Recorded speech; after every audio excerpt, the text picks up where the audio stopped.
हाँ जी बच्चों, welcome back to all of you. कैसे हैं आप सब? Hope you all are doing good. हाँ जी, मैं भी बहुत बढ़िया हूँ। तो आइए जी बच्चों, आज हम आपके साथ में अकाउंटेंसी पेपर 1 के अंदर एक नया चैप्टर स्टार्ट करने जा रहे हैं। The chapter is very very important and the chapter is very very simple. ठीक है जी। और उस चैप्टर का नाम है जी हमारे पास में, लो जी, चैप्टर का नाम है हायर परचेज। ठीक है जी, हायर परचेज। ठीक है, अब हायर परचेज, अच्छा इस और हायर परचेज एंड, आप इसको अगर पूरा और लिखना चाहो तो हम इसको लिख सकते हैं hire purchase and installment payment system. ठीक है, ये चैप्टर बहुत ही रियल लाइफ चैप्टर है। रियल लाइफ कैसे है कि हम कोई भी एसेट्स परचेज करते हैं फाइनेंस के ऊपर। हमने आपने सुना है बच्चों कि हम फाइनेंस के ऊपर, आप कार खरीदते हैं, मोटर बाइक खरीदते हैं या और भी कोई एसेट्स खरीदते हैं ईएमआई बेसिस पर। तो ये चैप्टर बेटा उसी से ही रिलेटेड है। हमें इस चैप्टर के अंदर आपके साथ में क्या सीखना है कि जब भी कोई एसेट्स हायर परचेज पे खरीदी जाती है तो उस परचेजर की बुक्स में उसकी अकाउंटिंग कैसे होती है, या जो सेलर होता है उसके बुक्स में हमारे पास में अकाउंटिंग कैसे होती है। अच्छा, उसके साथ साथ बुक्स में एंट्रीज करने के लिए हमें बड़ी सारी अमाउंट चाहिए। उन अमाउंट के अंदर सबसे मेन चीज आती है कि हमारे पास में इंस्टॉलमेंट का अमाउंट क्या होगा, डाउन पेमेंट क्या होगा, इंटरेस्ट का अमाउंट क्या होगा, वो सब चीजें। तो अब वो जो सब चीजें हैं उनको सबसे पहले आइए हम इस चैप्टर के ऊपर कंट्रोल लाने के लिए पहले इस चैप्टर को एक इसका ओवरव्यू लेते हैं कि इस चैप्टर में हमने आपके साथ में सीखना क्या क्या और कैसे कैसे बढ़ना है। तो लिखना शुरू करें जी मेरे साथ में इसके अंदर। लो जी, following topics are to be covered. हम इस चैप्टर में आपके साथ में क्या सीखने वाले हैं? Following topics are to be covered. तो सबसे पहला पॉइंट हमारे पास में मेजरली हमने इसके अंदर बेटा आपके साथ में 3 टॉपिक सीखने हैं। सबसे पहले आता है जी टॉपिक 1।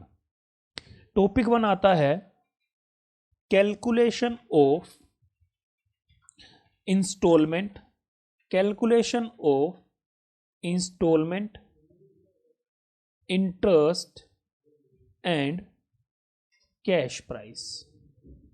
कैश प्राइस को बेटा हम कॉस्ट भी बोल देते हैं। फिर टॉपिक नंबर 2 आता है जी books of hire purchaser. Hire purchaser की बुक्स में कैसे एंट्रियां होती है। और फिर थर्ड टॉपिक मेरे पास में आता है जी books of hire vendor. Vendor बोले तो जिसने हायर परचेज पर माल को बेचा है।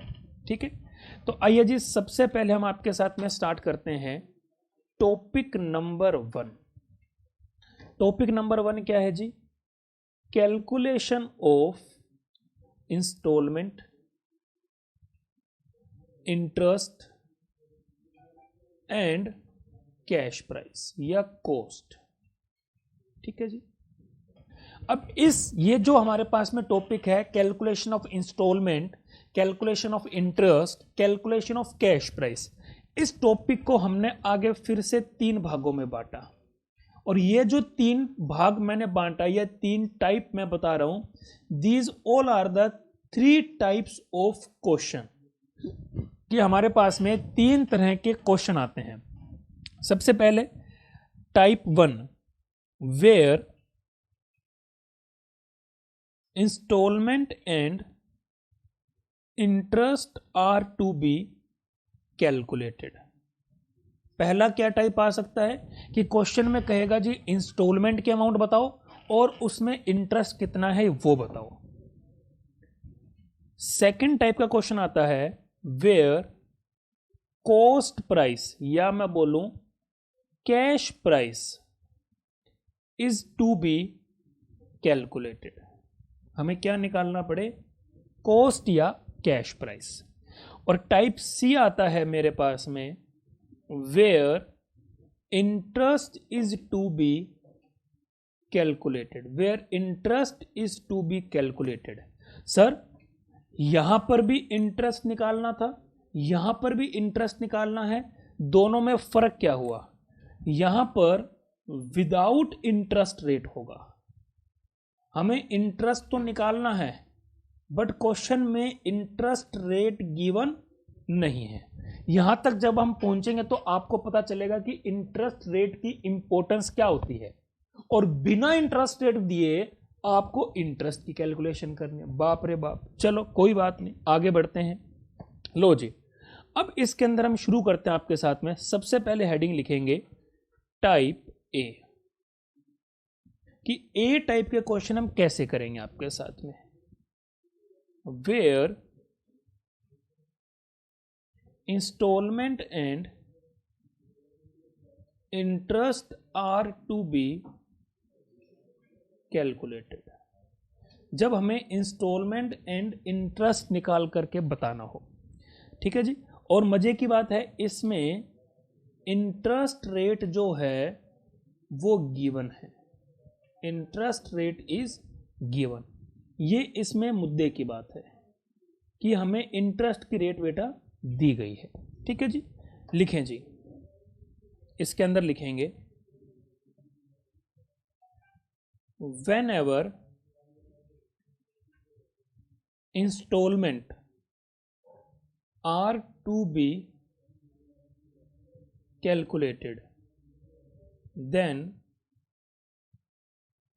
calculate interest on outstanding balance and reduce principal paid for each instalment, ठीक है जी। तो हम सबसे पहले क्या करेंगे जी, whenever instalment are to be calculated, तो इंस्टॉलमेंट में तो क्या होता है जी, प्रिंसिपल भी होता है और इंटरेस्ट भी होता है। तो पहले हम क्या करेंगे जी, इंटरेस्ट निकालेंगे। किस अमाउंट पर इंटरेस्ट निकलेगा? आउटस्टैंडिंग बैलेंस पर। सर कैसे, मतलब थोड़ा सा और डिटेल में बताओ। आओ एक एग्जाम्पल करते हैं, उसकी सहायता से समझते हैं। लिखना जी एग्जाम्पल, हम हर चीज को पहले एग्जाम्पल से समझेंगे, फिर आपके साथ में क्वेश्चन करेंगे।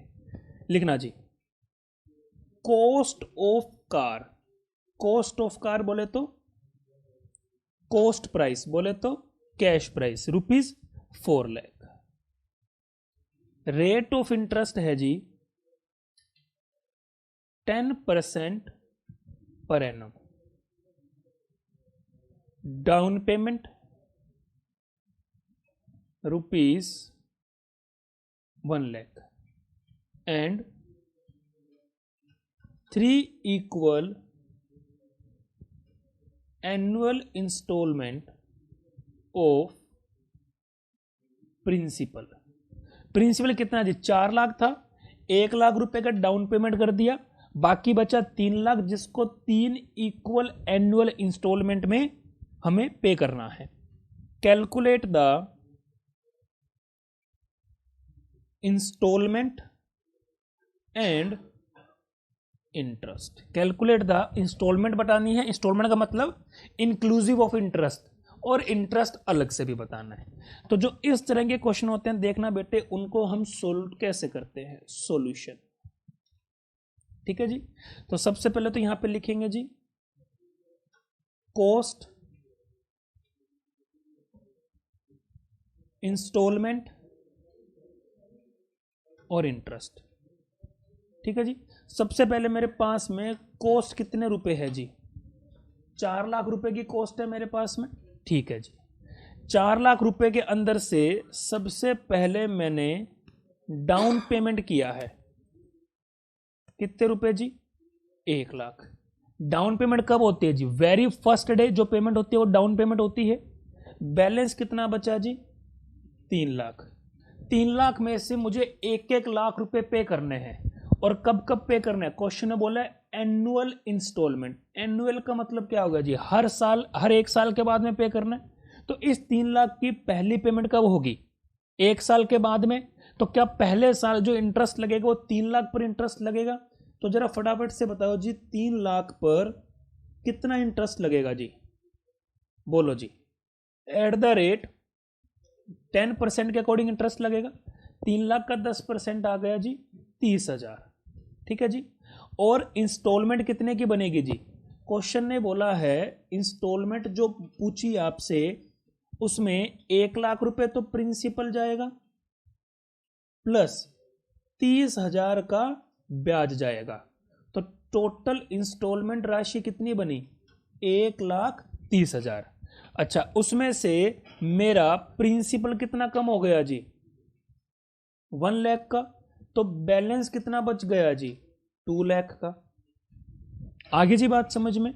This is my first installment जिसमें इतना प्रिंसिपल था, इतना ब्याज था, मिलकर के 1,30,000 आ गया।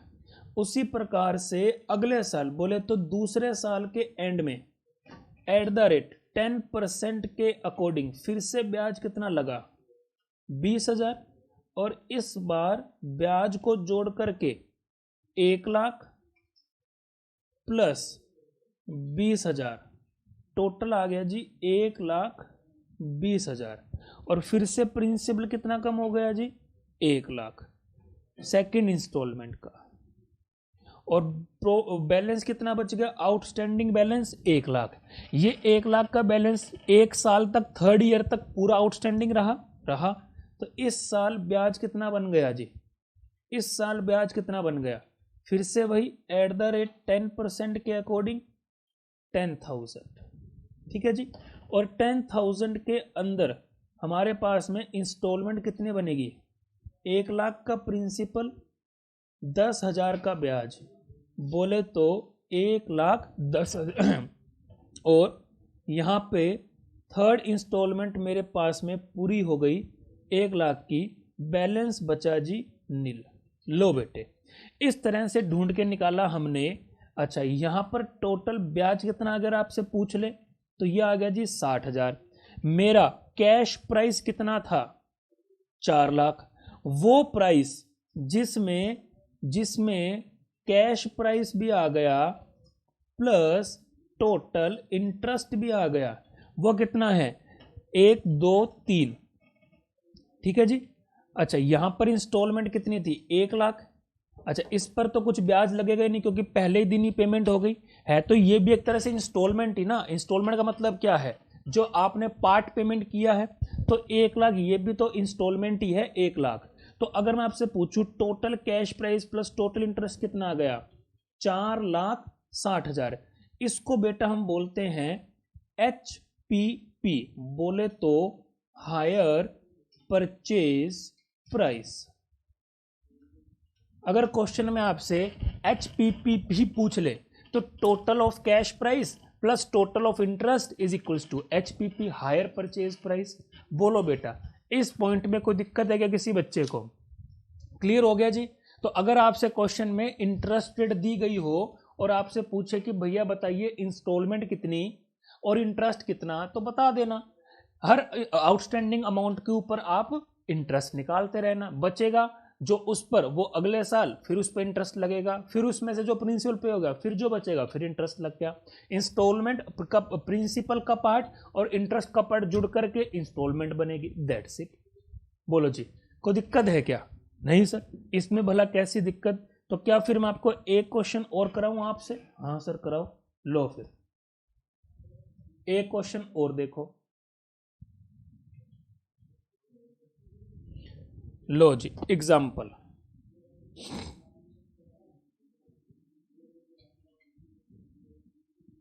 कॉस्ट प्राइस बोले तो कैश प्राइस दे रखा है 1 लाख, डाउन पेमेंट दे रखी है जी ₹10,000 और रेट ऑफ इंटरेस्ट दे रखा है जी 10%। ठीक होगी जी बात। 1 लाख का टोटल वैल्यू है, 10,000 का डाउन पेमेंट कर दिया। लो जी, फर्स्ट इंस्टॉलमेंट उसने खुद ने बता दी 29,000 की। सेकंड इंस्टॉलमेंट उसने खुद ने ही बता दी 37,000। थर्ड इंस्टॉलमेंट भी उसने खुद ने बता दी 24,000 और फोर्थ इंस्टॉलमेंट आ गई जी 22,000। कोई दिक्कत है जी? बोलो जी। अच्छा, अगर मैं इन सबको जोड़ दूं, ये इन सबको, हाँ जी, तो क्या इसका टोटल, अच्छा पूछा क्या पहले वो बता दो। कैलकुलेट इंटरेस्ट, ठीक है। इंटरेस्ट का मतलब चाहे तो टोटल इंटरेस्ट समझ लो, चाहे interest included in each installment समझ लो। क्या इन सब का total more then 1 lakh rupees आता है? अगर मोर देन, अच्छा अब ये क्वेश्चन तो हो गया। अब ये जो बात मैं लिख रहा हूं, ये आपको समझाने के लिए लिख रहा हूं। क्या इसका टोटल मोर देन 1 लाख आ रहा है? देयरफॉर इसका जो टोटल है वो एचपीपी होगा। और एचपीपी का मतलब क्या है कि इसमें कैश प्राइस भी है और इसमें इंटरेस्ट भी है। इसका मतलब अगर मैं इसमें से इंटरेस्ट अलग कर दूं तो क्या बात बन जाएगी? हाँ सर। तो लो बेटा, इसका सॉल्यूशन देखो किस तरह से होता है। फॉर्मेट वही रहेगा, सबसे पहले कॉस्ट, फिर इंस्टॉलमेंट, फिर इंटरेस्ट। ठीक है जी। तो सबसे पहले बताओ जी, टोटल कैश प्राइस कितना था? 1 लाख माइनस डाउन पेमेंट कितना कर दिया? 10,000। अच्छा, डाउन पेमेंट पर कोई इंटरेस्ट थोड़ा ना लगेगा, नहीं सर। और इंस्टॉलमेंट में सिर्फ और सिर्फ क्या आएगा? प्रिंसिपल। ये आउटस्टैंडिंग वैल्यू कितनी बच गई? 90,000। इसके ऊपर इंटरेस्ट कितना लगेगा? इसके ऊपर इंटरेस्ट कितना लगेगा? At the rate 10%। बोले तो 9,000 रुपये। 9,000 के अंदर से मुझे बताइए कि मेरे पास में इंस्टॉलमेंट कितनी है? 39,000। अगर उसमें से 9,000 का ब्याज है तो can you please tell me कि what is the principal value in the first instalment? 30,000। Oh my God, ये तो बड़ा आसान है सर। मैं तो पहले ही कहा था वेरी वेरी सिंपल है। अच्छा, सेकंड ईयर क्या 60,000 पूरा ड्यू रहेगा? हाँ सर। तो सेकंड ईयर बताओ जी, इंटरेस्ट 60,000 पर लगेगा एट द रेट 10% के अकॉर्डिंग। ये आ गया जी 6,000। और इस 6,000 के अंदर हमारे पास में इंस्टॉलमेंट की वैल्यू कितनी है जी? इंस्टॉलमेंट की वैल्यू बताइए 37,000। अच्छा सॉरी, 29 था क्या? हाँ वही तो मैं भी सोचूं दिक्कत कहाँ है। ये 29, ये 20, तो ये भी बढ़ जाएगा। अच्छा 29 है, 20 है, 70 है, तो फिर उस केस में ये कितना आ गया जी? 7,000 आ गया। ये 7 है, ये 37 है, तो बताओ जी ये वैल्यू कितनी आ गई? इसका मतलब प्रिंसिपल कितना था जी? 30,000 था। सेकंड इंस्टॉलमेंट के अंदर आउटस्टैंडिंग वैल्यू बच गई 40,000। तो थर्ड ईयर ब्याज किस पर लगा होगा जी? बोलो किस पर लगा होगा? At the rate 10%। ये कितना आ गया जी? 4,000। उसके बाद में इस 4,000 के ऊपर इंस्टॉलमेंट कितनी थी? थर्ड 24,000। 24,000 में ब्याज कितना? 4,000। तो जरा बताइए जी प्रिंसिपल कितना होगा? 20,000। आउटस्टैंडिंग वैल्यू कितनी बची? 20,000। इसके ऊपर हमारे पास में ब्याज कितना आएगा जी? At the rate 10%। बोले तो 2,000। फिर बताइए मुझे, यहाँ पर मेरे पास में इंस्टॉलमेंट कितनी थी? 22, जिसमें से इंटरेस्ट कितना? 2,000। तो प्रिंसिपल कितना आ गया जी? 20,000। बात हो गई खत्म। पूछा क्या था? इंटरेस्ट। कर दो टोटल, 9 और 7 16, 16 और 4 20, 20 और 2 22,000।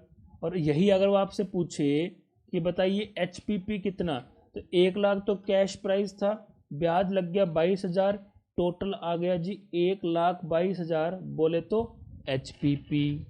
बोलो जी, बात समझ में आई कि नहीं आई? सारे बच्चे बताओ, कोई दिक्कत है क्या? तो this is the type of question A, ये है ए टाइप के क्वेश्चन। अब हमारे पास में आता है जी टाइप बी। टाइप बी हमने क्या लिखा? टाइप बी क्या लिखा बेटे? कि अगर हमें क्या निकालना हो, if we have to calculate the cost price या कैश प्राइस हमें कैलकुलेट करना हो, तो कोई दिक्कत थोड़ा ना है, अभी कर देंगे। फिर क्या हो गया? तो कैश प्राइस ही तो पूछा है। लो बेटे, लिखें जी इसके अंदर टाइप बी। हाँ जी, this is very very important, calculation of cost या कैश प्राइस। हाँ जी, ये कैसे कैलकुलेट करते हैं? तो आइए जी, इसको भी मैं आपको एक एग्जाम्पल की सहायता से समझाने का प्रयास करता हूं। लिखें जी एग्जाम्पल। पहले पहचान तो हो ना कि ये जो क्वेश्चन है ये किस टाइप का क्वेश्चन है। तो लिखें जी, इसके अंदर सबसे पहले कॉस्ट प्राइस जो मुझे नहीं पता। वेरी वेरी इंपॉर्टेंट है बेटा, फिर से बोल रहा हूँ, वेरी वेरी इंपॉर्टेंट, तो ध्यान से समझिएगा जी। कॉस्ट प्राइस नहीं पता। फिर क्वेश्चन ने आपको बताया जी डाउन पेमेंट, मान लो 10,000।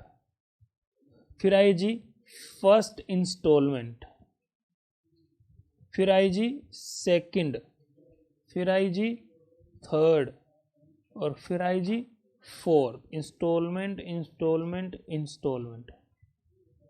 हाँ जी, पहली इंस्टॉलमेंट आई जी मान लो 29,000 की, फिर आई जी 37,000 की, फिर आई जी 24,000 की, और फिर आई जी 22,000 की।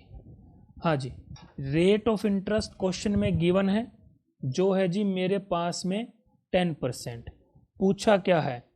कैलकुलेट करिए इंटरेस्ट एंड कॉस्ट प्राइस या कैश प्राइस।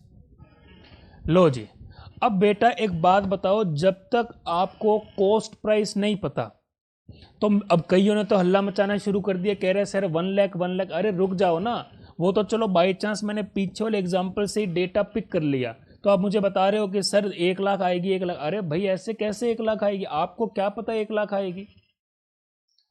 मेरी बात समझ में आती है? तो अब इस क्वेश्चन में इंटरेस्ट और कॉस्ट प्राइस हमें निकालना है, तो इस क्वेश्चन में कॉस्ट प्राइस कैसे निकलेगी, तो ये आपको बड़े ध्यान से समझना है। This is very very important part of this chapter, and this is the one of the most frequently asked question as well as part of question in the final examination. तो जितना ये इंपॉर्टेंट है, ये सच में उतनी औकात रखता है कि इंपॉर्टेंट क्यों है। इसलिए प्लीज मेरी बात को बड़े ध्यान से समझेंगे। हाँ जी बेटा, तो अब हमारे पास में आता है जी कि हमें निकालना है जी इंटरेस्ट और कॉस्ट प्राइस। हमें क्या निकालना है जी? इंटरेस्ट और कॉस्ट प्राइस। ठीक है, अब कैश प्राइस, अब पिछले वाले क्वेश्चन को प्लीज एक बार के लिए छोड़ दो बेटा, अब इस चीज को समझो यहां पर कि ये है क्या। जरा एक बड़े ध्यान से समझना जी मेरी बात को। मैं इसका अपन क्रक्स ढूंढते हैं, इसके पीछे अंदर कहानी क्या है वो ढूंढते हैं। हाँ जी, कितना है जी? कितनी इंस्टॉलमेंट है? 4, 1 2 3 4। ठीक है जी, फर्स्ट इंस्टॉलमेंट कितने रुपए की है जी? 29,000 की, फिर है जी 37,000 की, फिर है जी 24,000 की, और फिर है जी 22,000 की। यहां पे कैश प्राइस कितना है मेरे को नहीं पता। ठीक है, इसमें से मैंने डाउन पेमेंट को माइनस कर दिया, कितने रुपए? 10,000 रुपीज। ठीक है जी, तो ये यहां पे आउटस्टैंडिंग बैलेंस आ गया। ठीक है, अब मेरी बात को बड़े ध्यान से सुनना। पहले साल जो इंटरेस्ट लगा होगा, फर्स्ट ईयर जो इंटरेस्ट लगा होगा, वो इस आउटस्टैंडिंग बैलेंस पर लगा होगा। जरा सोच के देखो, पहले साल जो इंटरेस्ट लगा होगा वो इस आउटस्टैंडिंग बैलेंस पर इंटरेस्ट लगा होगा। ठीक है जी, यहां पर जो भी बैलेंस आउटस्टैंडिंग होगा पूरे साल, तो इसके अंदर क्या है बेटा? इस आउटस्टैंडिंग बैलेंस का कुछ पार्ट है, बोले तो प्रिंसिपल है, प्लस इस आउटस्टैंडिंग बैलेंस का इंटरेस्ट है। मैं ठीक बोल रहा हूं? ठीक है जी। उसके बाद में इस आउटस्टैंडिंग बैलेंस में से कुछ प्रिंसिपल पे हो गया, फिर यहां पे कुछ आउटस्टैंडिंग बैलेंस बचा होगा। ठीक बोल रहा हूं? इस आउटस्टैंडिंग बैलेंस में से कुछ प्रिंसिपल होगा, प्लस इस आउटस्टैंडिंग जो पूरे साल आउटस्टैंडिंग रहा उसका कुछ इंटरेस्ट होगा। ठीक बोल रहा हूं? फिर इसमें से जो प्रिंसिपल पे होने के बाद में जो आउटस्टैंडिंग बैलेंस बचा, उसके अंदर से मेरे पास में यहां पर कुछ प्रिंसिपल होगा और उसके उस जितना बैलेंस आउटस्टैंडिंग रहा उसका कुछ इंटरेस्ट होगा। फिर यहां पे जितना बैलेंस आउटस्टैंडिंग रहा वो प्रिंसिपल होगा, प्लस उस पर 1 साल का ब्याज होगा। यही तो बात है। इसका मतलब बेटा अगर मैं आपसे बोलना चाहूं तो जो पहली इंस्टॉलमेंट, अच्छा अब एक बात जरा ध्यान से सुनना, यहां पर आउटस्टैंडिंग बैलेंस क्या होगा? अच्छा इसको मैं नाम दे रहा हूं P1, P2, P3, P4। ये जो आउटस्टैंडिंग बैलेंस है, this is the outstanding balance. एक बात जरा सोच के बताना, यहां पर जो बैलेंस आउटस्टैंडिंग है या ये वाला जो आउटस्टैंडिंग बैलेंस है, ये तो एक ही बात है, ये दोनों तो। यहां पे जो आउटस्टैंडिंग बैलेंस है, क्या उसी आउटस्टैंडिंग बैलेंस में से यहां पे P1 पे हुआ है और उसका इंटरेस्ट, फिर जो बच गया उसमें से P2 प्लस इंटरेस्ट, फिर जो बच गया उसमें से P3 प्लस इंटरेस्ट, फिर जो बच गया उसमें P4 प्लस इंटरेस्ट। तो कहना इससे this outstanding balance is equals to P1 plus P2 plus P3 plus P4। मैं ठीक बोल रहा हूं? ये जो आउटस्टैंडिंग बैलेंस है, this is the total outstanding balance, this is the total outstanding balance. और आउटस्टैंडिंग बैलेंस का मतलब प्रिंसिपल आउटस्टैंडिंग है, तो इसके अंदर P1, P2, P3, P4 सारे ही होंगे। अच्छा, पहले इंस्टॉलमेंट में जो इंटरेस्ट होगा वो किस पर होगा? इस टोटल आउटस्टैंडिंग बैलेंस पर होगा। तो आई कैन से this interest is on P1 plus P2 plus P3 plus P4 का 10%। अच्छा, ये आउटस्टैंडिंग बैलेंस कितने के इक्वलेंट होगा? P1 तो पे होगा, this is equal to P2 plus P3 plus P4। That means this interest is on P2 plus P3 plus P4 का 10%। फिर दिस आउटस्टैंडिंग बैलेंस, इसमें P2 भी पे होगा, is equal to P3 plus P4। That means interest is on P3 plus P4 का 10%। और इसके अंदर से P3 भी पे होगा, तो यहां पर क्या बचा? P4 और उसका इंटरेस्ट। बोलो जी, बात समझ में आई कि नहीं है? तो इसका मतलब बेटा मेरे पास में यहां पे इक्वेशन क्या बनी? इसका मतलब I can say first installment is equals to P1 plus 10% of P1 plus P2 plus P3 plus P4। बात समझ में आती है? That means second installment is equals to P2 plus 10% of P2 plus P3 plus P4. That means third installment is equals to P3 plus 10% of P3 plus P4.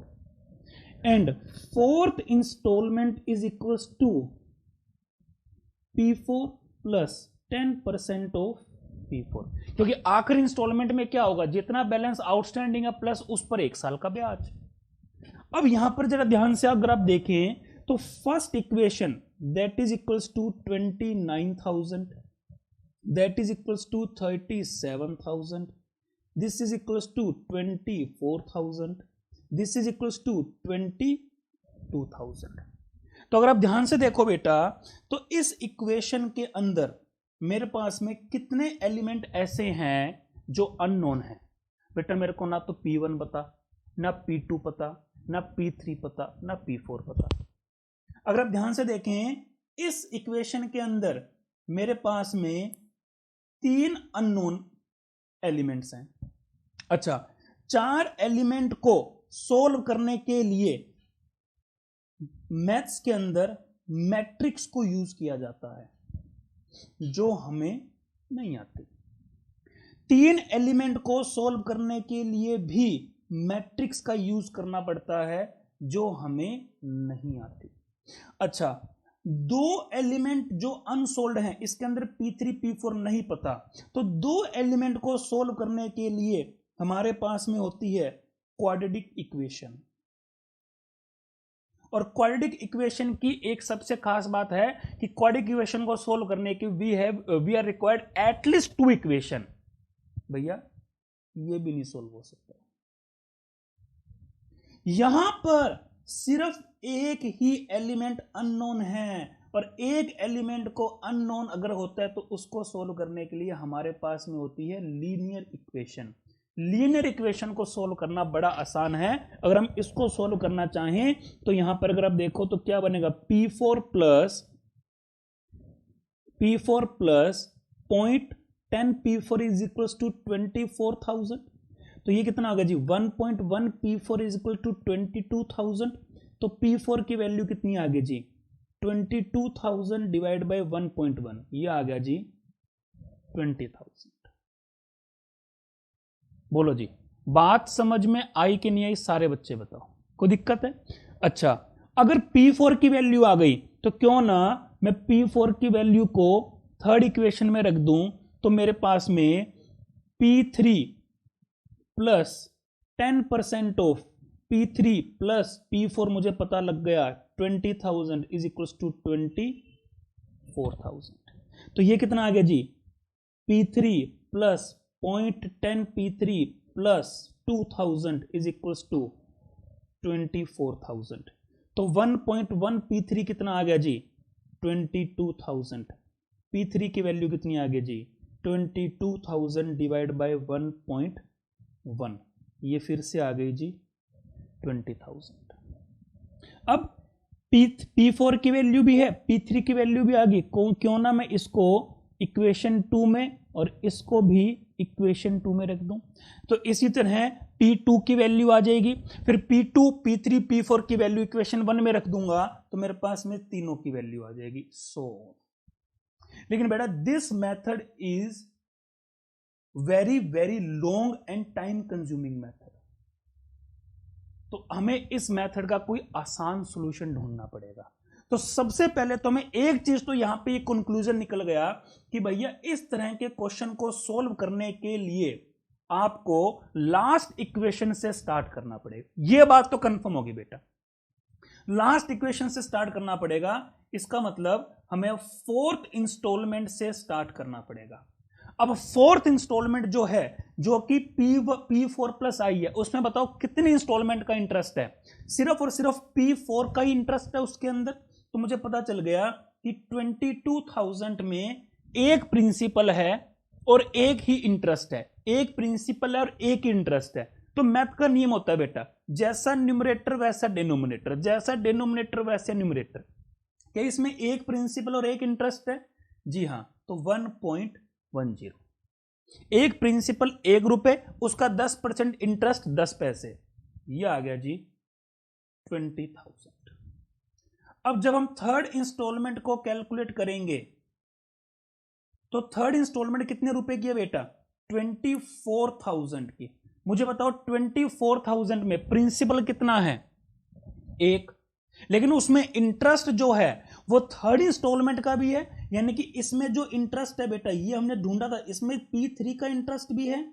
जितना amount outstanding है, outstanding कितना है? P3 plus P4, P3 plus P4 और उसका interest divide by 1.10, ये तो आया P4। लेकिन जब मैं इस तरह से इसको सोल्व करूंगा तो अब मैं क्यूमुलेटिवली सोल्व कर रहा हूं। 44,000 हो गया, divide by 1.1 is equals to 40,000। This is the total of P3 plus P4। P3 plus P4 का टोटल आ गया। स्मार्ट वर्क चल रहा है बेटा, स्मार्ट वर्क। इसी तरह जब मैं सेकंड इंस्टॉलमेंट को सोल्व करूंगा तो सेकंड इंस्टॉलमेंट कितने की थी जी? 37,000 की। इसमें 37 में क्या है? इसमें P2 है और इंटरेस्ट जो वो P2 P3 P4 तीनों का है। तो भैया सेम करने के लिए P3 प्लस P4 को ऐड करना पड़ेगा। अब इसमें 3 प्रिंसिपल आ गए और उसका इंटरेस्ट आ गया, अगेन डिवाइड बाय 1.10, 77,000, ये आ गया जी 70. This is the total of P2 plus P3 plus P4. Are you getting my point? और उसी तरह जब मैं फर्स्ट इंस्टॉलमेंट को निकालूंगा जो कितने की है 29,000 की, प्लस अब 29 में क्या है, 29 में P1 है प्लस इंटरेस्ट जो वो P1 P2 P3 P4 चारों का है, तो चारों प्रिंसिपल भी लाना पड़ेगा। तो P2 P1 तो इसमें है ही, P2 P3 P4 और ऐड कर दिया 1.10 99 ये आ गया बेटे। तो this is the total of P1 plus P2 plus P3 plus P4।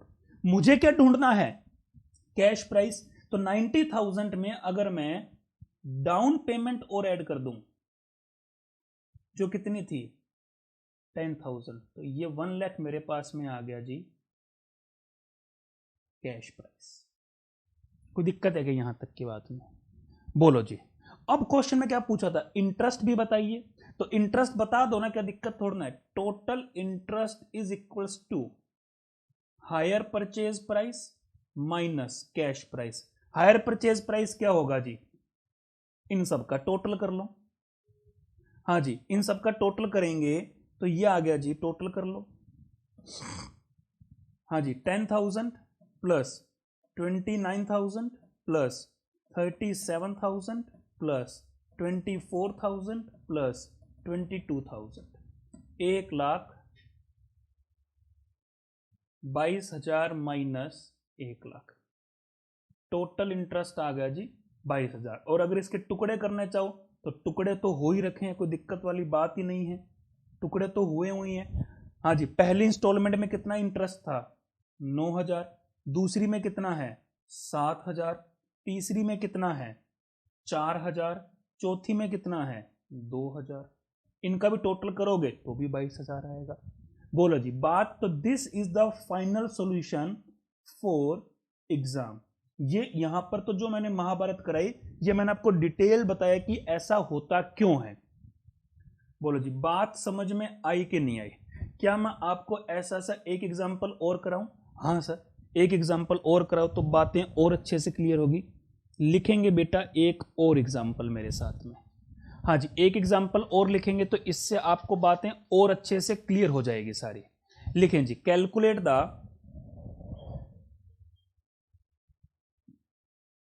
Calculate the post price या cash price, they both are interchangeable. ठीक है, सबसे पहले डाउन पेमेंट है जी 20,000, फर्स्ट इंस्टॉलमेंट है 30,000, सेकंड इंस्टॉलमेंट है 36,000, थर्ड इंस्टॉलमेंट है 40,000, रेट ऑफ इंटरेस्ट देर दी 12%। लो जी, इतनी बात तो हमें पता है कि शुरुआत कहां से करनी है, थर्ड इंस्टॉलमेंट से। तो थर्ड इंस्टॉलमेंट से शुरुआत करेंगे तो 40,000 में एक प्रिंसिपल है एक इंटरेस्ट है, तो एक प्रिंसिपल और उसका 12%, 0.12। ठीक है जी, तो बताओ जी ये वैल्यू कितनी निकल कर आएगी, 40,000 डिवाइड बाय 1.12, राउंड ऑफ करके चलेंगे 35714, ये है P3। हालांकि P3 P2 P1 अगर आप नहीं भी लिखोगे तो भी चलेगा, बात समझ में आती है। चलो उसके बाद में सेकंड इंस्टॉलमेंट जो कि है 36,000 की। 36,000 में दो चीजें हैं, एक तो इसमें P2 है प्लस जो इंटरेस्ट है वो P2 प्लस P3 दोनों का है, तो इसमें P3 ऐड कर देंगे। अब ये जो वैल्यू आएगी ये 1.12 के बराबर होगी, तो ये कितनी आएगी जी 36,000 प्लस 35714 डिवाइड बाय 1.12, ये आ गया जी 64030, and this is equals to P2 plus P3। Got it? Got it. First instalment 30,000, हाँ जी 30,000 plus 64030 that is equals to 1.12। ये वैल्यू आ गई जी 30,000 प्लस 64030 डिवाइड बाय 1.12, ये आ गया जी 83955। 83955 this is P1 plus P2 plus P3। और अगर मैं इसमें ऐड कर दूं डाउन पेमेंट जो कि कितनी है 20,000 रुपये, तो ये वैल्यू आ गई जी 1,03,955 that is the cash price. बोलो जी, क्या यहां तक की बात में कोई दिक्कत है क्या किसी बच्चे को? बोलो जी, बात क्लियर हुई कि नहीं हुई? क्या मैं आपको ऐसा सा क्वेश्चन घर से करने के लिए दे सकता हूं? हाँ सर हाँ, आप घर से करने के लिए दो ना हमें। तो लो बेटा, घर से करने के लिए आप क्वेश्चन ले लो मेरे से। 72 पे 70,000 का तो डाउन पेमेंट है और 50-90। लो जी, आज का पहला होमवर्क लो बेटे, आज का पहला होमवर्क क्वेश्चन नंबर 1। उसके बाद आप घर से कर सकते हो क्वेश्चन नंबर 2 करके ला सकते हो। उसके बाद हाँ जी, क्वेश्चन नंबर 2 के बाद में बेटे आप करके ला सकते हो। चलो आज के लिए 2 ही क्वेश्चन है बेटा, ये 2 क्वेश्चन आप घर से करके लाइएगा। कल हम इसके अंदर आपके साथ में और आगे बढ़ेंगे। आज के लिए बेटा इतना ही। बहुत बहुत धन्यवाद, thank you so much, tata bye bye, good luck.